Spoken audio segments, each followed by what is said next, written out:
Welcome to the Legally Speaking podcast. You are now listening to Season 6 of the show. I'm your host, Rob Hanna. This week, I'm delighted to be joined by Dana Denis-Smith. Dana studied international history and political economy at the London School of Economics. She started her career as a journalist before training as a solicitor at Linklaters. Dana is the founder of First 100 Years Women in Law, a project celebrating the journey of women in the legal profession. In 2010, Dana started her own business, Obelisk Support, and since then has been awarded Women in Law Awards for Special Contribution Award in 2020, the Legal 500 Award for Outstanding Achievement in Legal Services in 2019, Lexis Legal Personality of the Year in 2018, and one of the Times top 50 employers for women in 2015 and 2016. So wow, a very warm welcome, Dana. Thanks for having me, Rob. Oh, it's an absolute pleasure to have you on the show. And before we dive into all your amazing projects, experiences, and achievements to date, we do have a customary icebreaker question here on the Legally Speaking podcast, which is, on the scale of 1 to 10, 10 being very real, what would you rate the hit TV series Suits in terms of its reality if you've seen it? I will have to sit on the fence because I never saw it, so therefore I'll be right in the middle. On the one hand, on the other hand, let's say 5, and I'm balancing my ignorance with my very, very basic knowledge around who the main character that became most famous was in the series. So I'm afraid I think it's a 5 through just trying to be fair to my knowledge. Well, 5 is good because I have also given the show 5 and I've seen it. So great minds clearly think alike. But today is absolutely all about you, Dana. So would you mind by starting telling our listeners a bit about your background and career journey? So I guess my background started in Transylvania. I was born in Romania and I grew up under communism. So very, very different kind of life to what I have at the moment. I'm based in London. So I grew up in a country where, well, to be honest, I guess the future was very predictable, but unwanted, it's fair to say. My first career, according to what the party wanted me to become, apart from being a communist worker, I was going to be an electrician. And luckily for me, I loved table tennis. So I was managing to do all the practical electrician training by actually playing table tennis and winning some competitions to stay away from the kind of, manual work that I didn't really want to do. And communism collapsed and saved me. So I then got out of my electrician path and embarked on just, sciences and further maths and that kind of stuff. And everybody had me down as a future doctor. Although I was obviously becoming a future doctor, I don't know, doing some kind of electrical things in the operating theatre. I'm not quite sure how that was going to work out. And I love the idea of being a doctor, but I then encountered chemistry and that put me off a little bit. And one day I decided I'll be a journalist. And I guess because of the political changes in the country, journalism became a career that you could, think about. And it felt to me like the career where you could hold people accountable. And I love writing, so I settled on a journalism path just before leaving high school. After which I just went straight into reporting out of high school. I didn't go to university. It was a huge disappointment for my dad. He was very firmly set on all his 3 girls would go to university, and I just loved writing. I went straight into local journalism, and then I encountered international journalism through Reuters and realized that actually there's bigger journalism I could be doing, and I love writing in English. So I ended up in London being a journalist, and then went to university as a mature student a bit later than my peers, and studied at the LSE, as you mentioned, history and political economy. Had a brief return to journalism, after which I decided to go and become a lawyer. So that was, and there we have it. I embarked on my legal education on 9/11, a very historic journalistic day when I was on my first day at uni thinking, why am I here rather than covering this world event as a journalist? So, sometimes you pick your times, huh? You do pick your times, and you'll never ever forget that date, obviously, for very obvious reasons. I just want to go back to two things. One thing, I absolutely love table tennis, so we're going to have to play a game at some point, or a match, I should say. Challenge accepted. There we go. There you are, listeners. You can hear that. And then secondly, if I say, I'll pronounce it incorrectly, so I do apologize for everyone who lives there, but I've been to 𝐸𝐻 in Romania for my brother's stag do from many, many moons ago. Is that a place that you know well, or would know of, or would have visited? I have visited, and I don't know it very well, but I know where it is. And it is in Transylvania, so it's not too far away. Maybe 60 kilometers, something like that. Not too bad. Yeah, because I remember we got a day trip to Transylvania. Slightly bigger than where I grew up. Oh, really? Well, what a small world. Well, let's move on, because you did dive into the legal world, and you trained at a magic circle firm with Linklaters. What areas of law did you experience, and what skills did you learn from your time there? So I was interested in Linklaters simply because they have such a blue chip client base, really. So I was quite keen to kind of experience as much as possible. I spent half the time in finance. I tried to avoid the corporate seats. I heard that people never sleep. But then I went to the finance one, so I didn't sleep either. So a lot of leverage finance and transaction, which was really, really interesting. A lot of, really not very complicated documentation, but you had to be very well organized and really understand the kind of timetable. Always a bit daunting when the client called and asked for something you weren't quite sure where they were. And then the second part, I did litigation and employment. And employment really was the one that captured my imagination. I think it was because it's all about people. I enjoyed, the kind of people problems. It had a litigation aspect. I liked the fact I ended up going to court quite a lot. I spent the last 3 months as Linklaters on secondment to the free representation unit, where I did exactly the opposite of all the work I used to do at Linklaters, which was all big kind of corporate, restructuring schemes and that kind of stuff. Whereas at Through, it was all claimant work and, people that weren't represented finally had somebody that could help them in court. And I really enjoyed it. I enjoyed the advocacy aspect. I enjoyed helping people and getting good results for them. But yeah, employment was the area where my heart stayed. Well, it's important that you do, and there's a good message there that, you do need to follow your passions and where you are most interested in, because it's super important, as a career can be a long time. But let's fast forward then. So from, being highly successful at Linklaters, in 2010, I believe you started Obelisk Support after traveling to India to explore your next entrepreneurial idea. So can you explain more about your business and what it does? Sure. So I actually left Linklaters and I decided to be an entrepreneur. But my first business is not this one. I actually explored entrepreneurship in a similar model with a network of consultants and experts.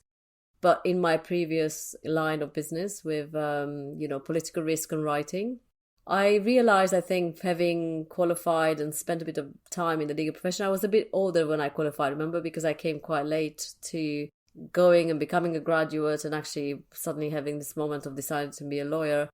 And so I kind of figured very quickly that I wanted to fast track my career in a different way, and I wanted to have more control and more autonomy over where I was going to go. And I didn't feel, a big law firm was the right environment to kind of allow my creativity to flourish, I guess. So by the time I went to India, I was already running my first business. And that's why I went to India. I went on a government trade mission to try to export my economic analysis into India. And then I had this light bulb moment of creating a very different organization built for the legal sector. I didn't think I will ever come back to the legal sector to become a provider into that ecosystem. But obviously, I'm glad I did. Yeah, and look, it's been a success, and everything you seem to touch does fantastically well. And what I want to talk about is around values and principles, because your founding principle is to honour the principle of human first, which I absolutely love. But what's your meaning behind this? It's a very good question. So I think it's got, it's a, if you like, a hashtag almost, it's everything that we do put this filter of human first. I guess for me, obviously with technology and everything that's happening and the noise around, I think we always stop to ask ourselves, is this actually putting people at the heart of our work? And at the end of the day, law is everywhere. And we forget, I think, how many lives it touches and in so many different ways. And it was our way of articulating that people are central to the legal profession, to the concept of rule of law. Actually, what's the point of law itself? And I think by putting human first through that lens, through all our work, we remember that we are in the legal profession doing work that impacts a wider community than we think. And it's a kind of shorthand almost of saying everything we do, we need to remember people are the end kind of recipient of it. Yeah, I love that. And I always talk a lot about it's no longer B to B, B to C. It's H to H, and it's human to human. And that's what we all need to remember. And I just absolutely love your founding principle. I want to stick with Obelisk Support because my understanding is it works in 4 stages. So the first being talk to us, second, build your service, third, get started, and 4, job done. So can you explain a little bit more about each of those stages to us, please? So basically the idea behind the business was that a lot of businesses don't access legal support early enough because it's too expensive, because they make assumptions about, well, many lawyers not coming across as human first and putting people off trying to engage with lawyers. That's there's so many kind of reasons why and assumptions that are negative around the legal profession. And so the concept behind the business was also to re-engage a lot of the professionals that need to work in a different way. I mean, remember that, COVID has obviously opened the world's eyes to the idea of remote working and flexibility. But in 2010, when we started the business and surveyed FTSE 100 GCs and asked them whether they would outsource anybody at home, everybody said no. So the appetite for working differently, for giving people more autonomy around how they work and yet still deliver the work to the end client has really come a long way. So really for us, it's about business because we only really work with businesses. They have a need, maybe they have commercial contracts they need to negotiate. They maybe have an employment problem. It's, they want to protect their intellectual property. Whatever their business problem is, they can literally say, I've got a job that needs doing, where do I go? So there are obviously different types of providers on the market. We're one of them. And my idea from the beginning was to provide affordable, flexible, and quality legal support. And so being able to give them the solution just for that initial need, rather than requiring them to put us on a retainer or something. What is the problem? We can narrow it down and then understand who's best suited to deliver the work, and then, as you say, job done.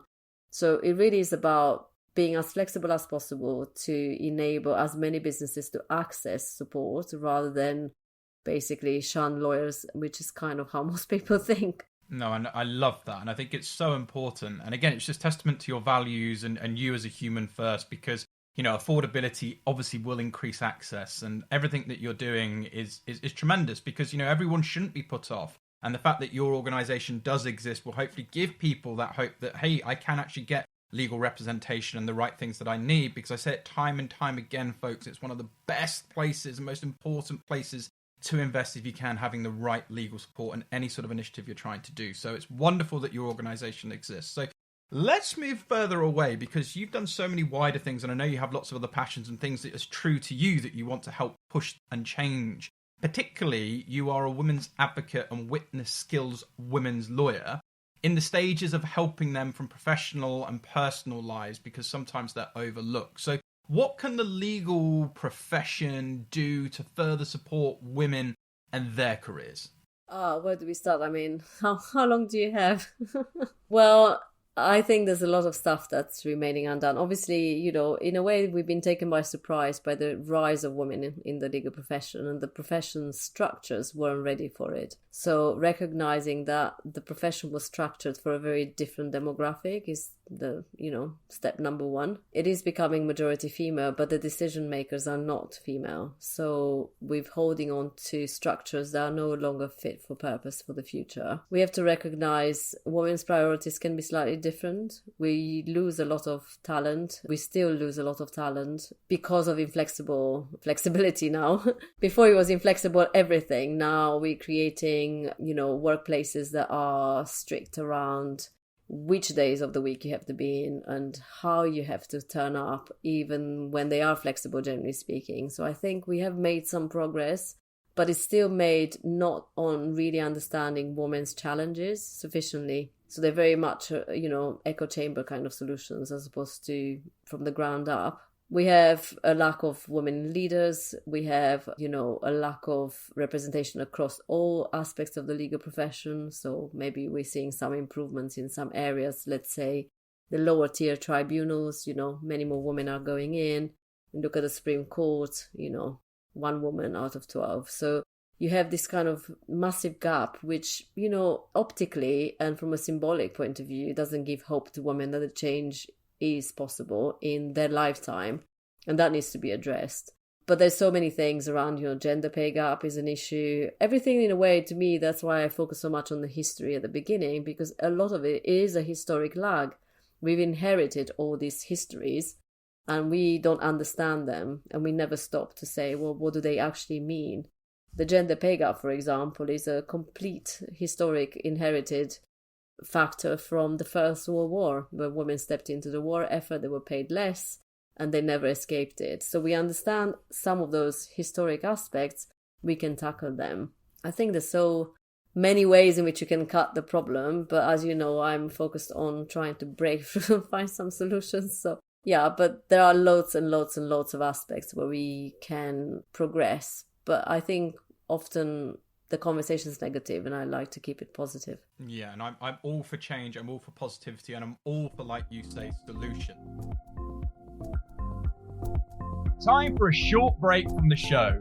Are you looking for a way to get your firm working more efficiently and profitably while ensuring a better work-life balance for your team? Well, if you haven't considered our sponsor 𝐤𝐢𝐬𝐬𝐿, I'm here to strongly recommend that you do.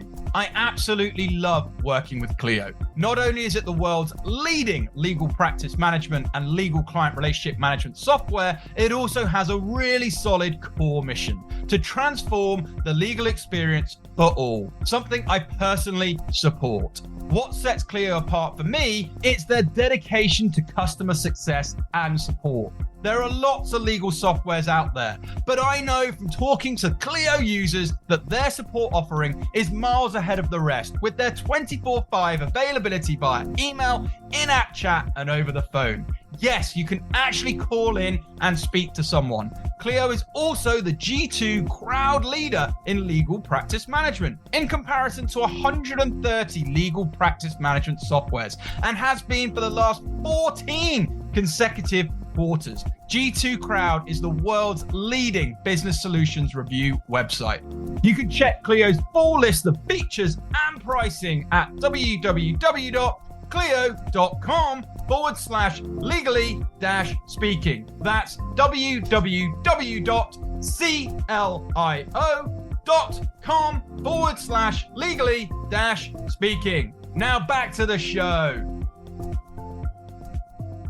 So, sticking with, being proactive and doing things and doing good for the legal community, you're also the founder of the First 100 Years, so the Women in Law Project. So what inspired you to launch this? Very simply, a photograph in my husband's alumni magazine. My husband's a lawyer, and to be honest, I always opens all the posts and all the magazines and everything. So this photograph was from Herbert Smith, and it was about something completely different. In fact, it was about the man.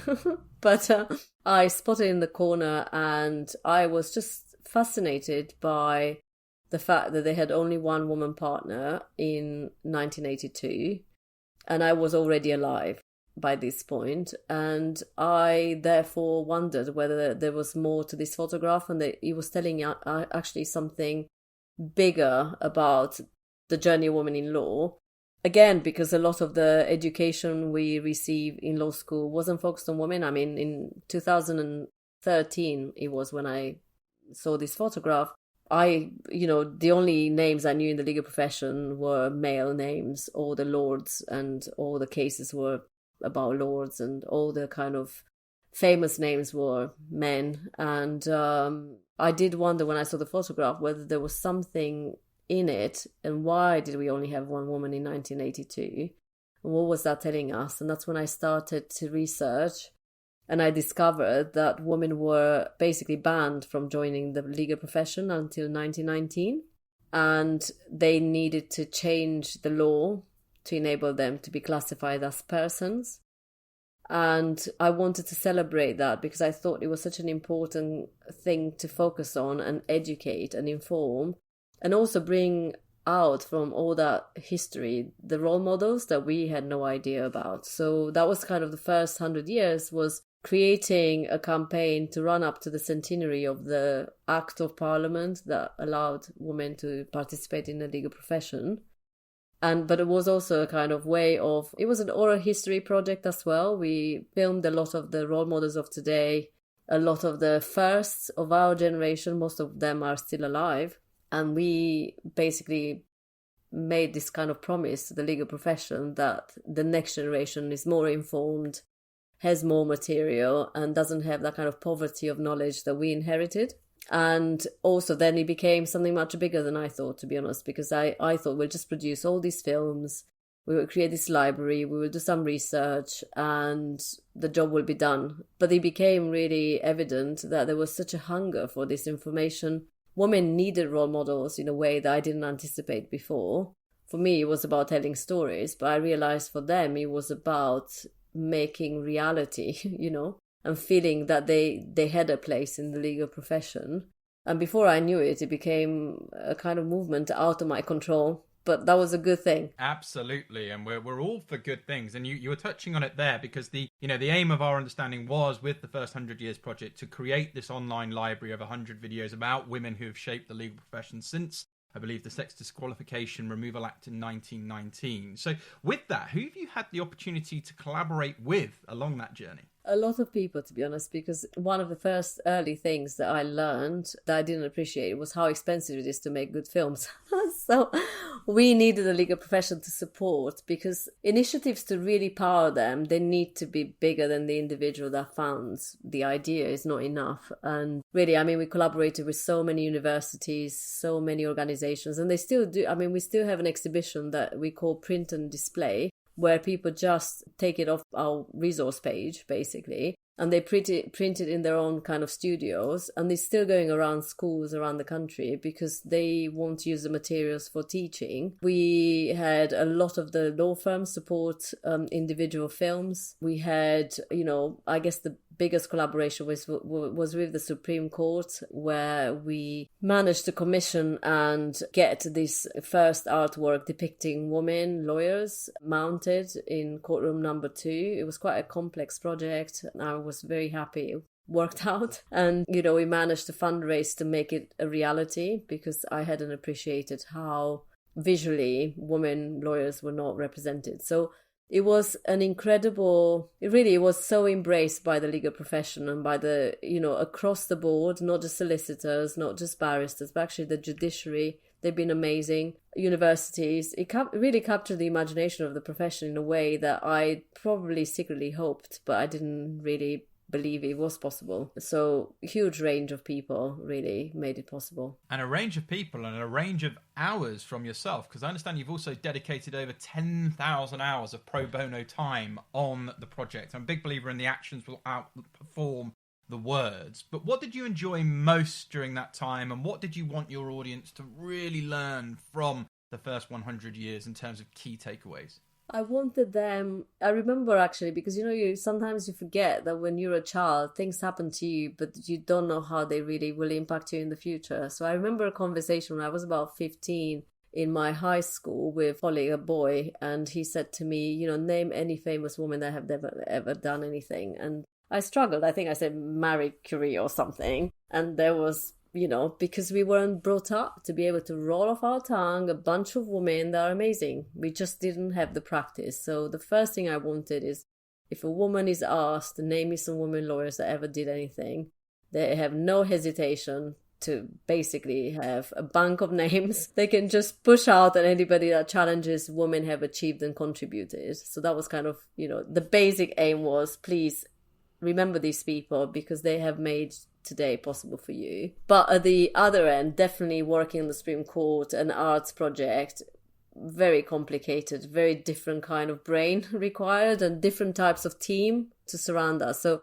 the range has been really incredible. So I don't know. I mean, for me, I think we've produced so many different types. So, I mean, we always had this idea of a multimedia project because everybody has a different kind of sensory way of learning. So we said, well, we can produce visual video and maybe, the exhibition, and we have books and we have photography and we created artworks, really something for everyone. If they learn in a particular way, they can still find ways. And we had a podcast as well to educate decade by decade the history of women in law. So really it was about how people learn and thinking of all the senses and thinking how can we take that to them. And we even had a commission of a classical music piece, which I don't think has ever been done for, celebrating women lawyers. And because only 2% of all the music played in concert halls around the world is by women composers. So we commissioned a woman to produce a piece of music, which was amazing. And she's one of the rising stars of the musical world at the moment. So I'm really proud that we also found a woman composer that is, her kind of star is rising as well. So it's really great to see that we can lift each other across different types of work, not just law, but it impacted beyond the law. Yeah, and such a lovely story. And thank you so much for sharing that. And it's great that you talk about how different people consume content as well. Because I talk a lot about on the show about the WAV strategy, either written, audio and video, and being able to dissect, which way you can distribute that to get more people educated on what you're trying to sell, promote, or try and inspire if it's for a cause. So thank you for sharing that. And I want to stick because the project is continuing, I believe, with the next 100 years chapter. So what do you have planned for that? I think the plan with that is to narrow in on the issues. So, I think history taught us where the sticky points are. And I think it's taken them a little bit like tennis, one point at a time, and really getting them removed. So, for example, gender pay gap, we did, we partnered with an analytics company and we did a, study on where we are. Then we created a report to think about new ways in which we can be addressed, trying to partner with organizations to help them tackle it and recognize that it is a problem and it's okay, but it needs to be addressed and redressed. So really we are, again, women leaders, new role models, because very often from the past, because we had there's so few names. And so we need to create the kind of role models of this generation and also leave a legacy and ask them about, how they succeeded, what's important to them. So we have a new film series called Next 100 Voices that focuses on leaders of today to ask them questions. We continue our annual awards. We've had them before it was fashionable. And I like them because we always have blind judging. So people that normally win might not always win with us because we strip back a lot of the identificating kind of aspects, and they really are bringing to the kind of surface really new names. And I really love discovering new people that are doing things and sometimes are unsung heroes and celebrating them. So I think the kind of the spirit of the first 100 years continues. We want to celebrate achievements. We want to empower women to stay in, to feel connected to the legal profession.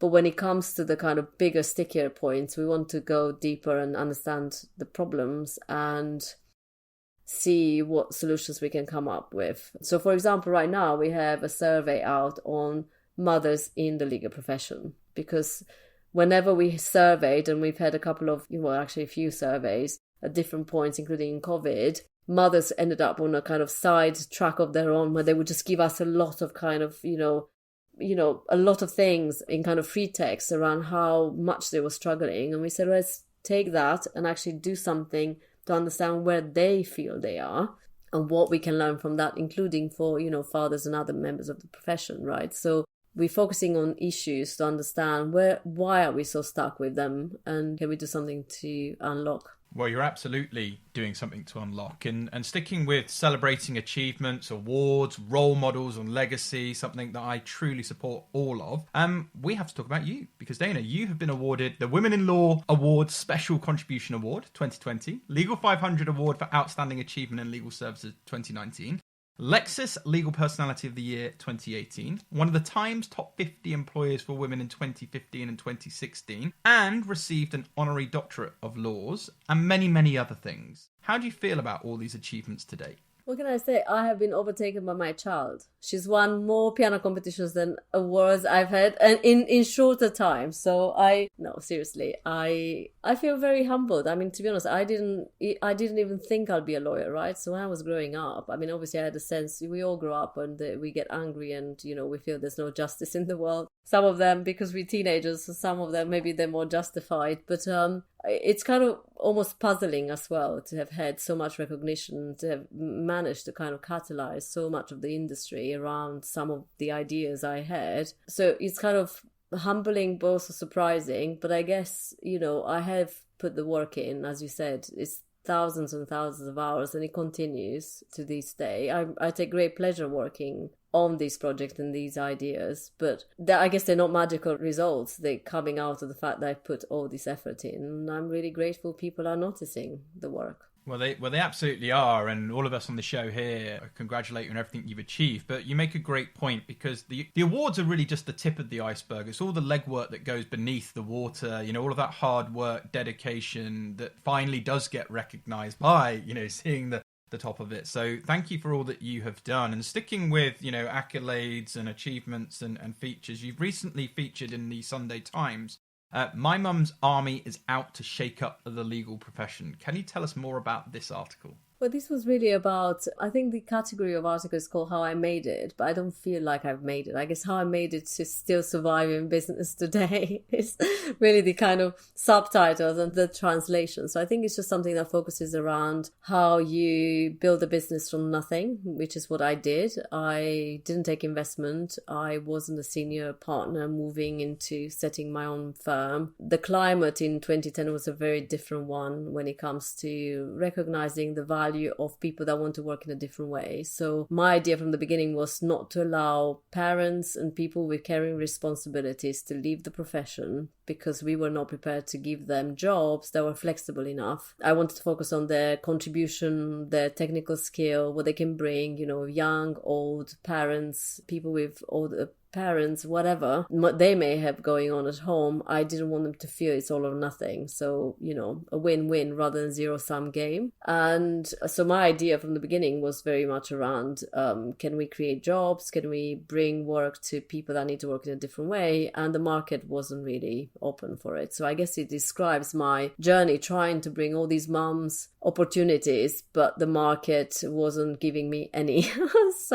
And at the same time, obviously, I had my child, so I ended up, building this business. I don't really know exactly how, to be honest. I always call it was the dark ages of my life, because it was constant. Obviously we work, you've had a young child, right? So you know how they don't sleep, and you're trying to do everything around them and do your best, and you're not sure if it will succeed. And I guess there was this question mark around how much more can I take? And still we've got to where we are, with all these, thousands of people that we work with and different consultants in a multi-million business. So, it's happy ending, I guess, in the story, but the work is never done. Yeah, the work is never done. That's a great message. But, also you have to carry on, like you mentioned there were challenging points or things not being heard, but that passion, that persistence, that sort of, real tenacity just shines through in everything that you've done, and hence why you've achieved so much. And, sticking with passion then, I know, and it's something I'm passionate about, we have a shared passion for this, but you're very passionate about disrupting the legal profession.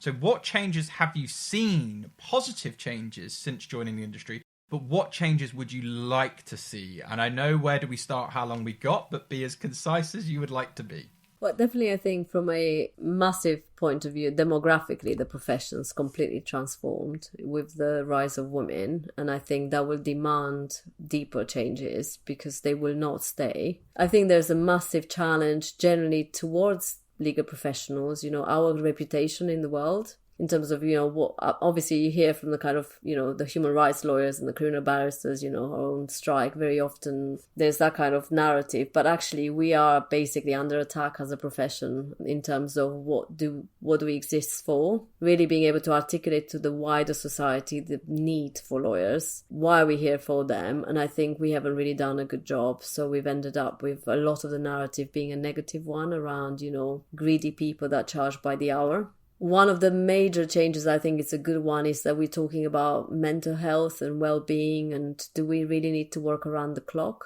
And I think the younger generation are a little bit more vocal, which is a good thing, because when I was training, people weren't challenging the demands from the top down. They were not reasonable demands. I mean, that was one of the reasons I said in the article in the Times, I wasn't prepared to stay in the night if they couldn't explain why I was needed to be in the night in the office. But I was a bit older, so I could ask the question. I wasn't afraid that my future depended on that particular job. But if you are starting off and you've worked really hard and there's so few training contracts and you want to impress, you might not have my view of the world. There is a world beyond this training contract. And that can be paralyzing and really damaging to people. And I think we should stop and not glamorize it anymore and say, well, we need to learn to define work. We need to learn to work allocated in an effective way. So some people are not completely murdered by the volume, and some people don't have enough to do. We need to level the playing field so people can succeed without having to die on their job. So I think the kind of conversations that are emerging are really good.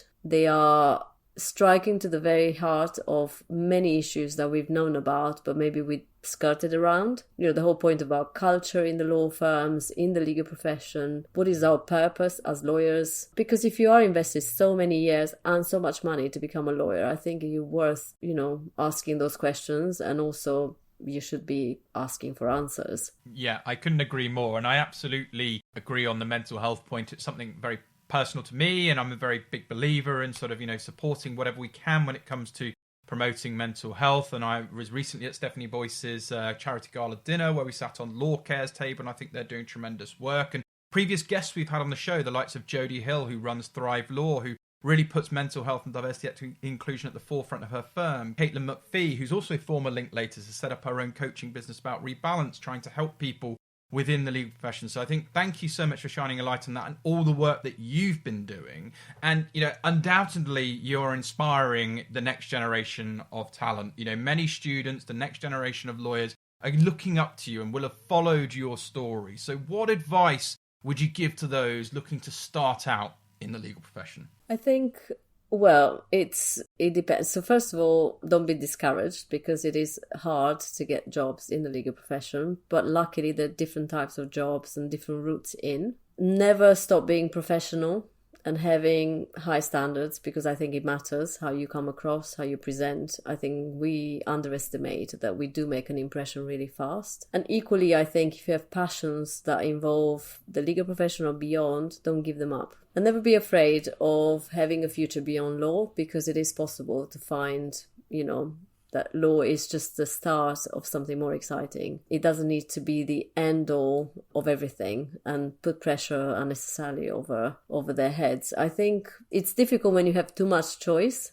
to make choices, but I think they should enjoy the fact they've got so much more excitement kind of ahead of them than even when I started. It was a 2-track kind of way that you could go and work your way up, and then if you didn't work your way up, you were out. Whereas now you can stay in, you can enjoy yourself and actually have passions on the side. So I think it's much more balanced and a profession worth joining because of that. I absolutely agree, and I've loved seeing the change. And I love that you talked about the professionalism point there, and it brings back to my grandfather, who was a lawyer and ran his own law firm, always used to say, act with integrity, not when people are watching, act with integrity always. And I think that mirrors what you're saying there. And, it's been fascinating listening to your journey, what you've achieved, but also what you're doing. It's really great to see people that proactively go out of their way to make a change. So as we look to close, if our listeners, which I'm sure they will, would like to learn more about sort of Obelisk Support or the First 100 Years Project, where can they find out more? Well, each one of the organizations have websites. Definitely on the First 100 Years side, we always welcome volunteers and people that are prepared to help, to spread the word, to get us more, support from the ground up, because movements never exist without support. If people are qualified lawyers or they're paralegals, they can obviously join the community on the Obelisk side and try to work with us. Equally, they can just reach out to me on LinkedIn,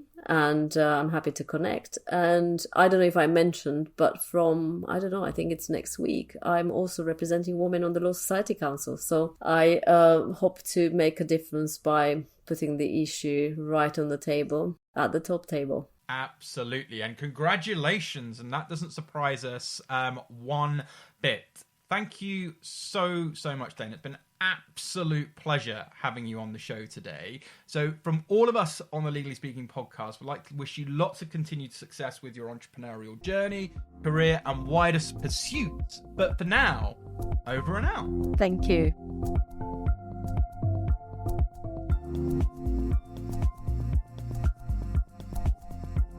Thank you for listening to this week's episode. If you like the content here, why not check out our world-leading content and collaboration hub, the Legally Speaking Club, over on Discord. Go to our website, www.legallyspeakingpodcast.com, for the link to join our community there. Over and out.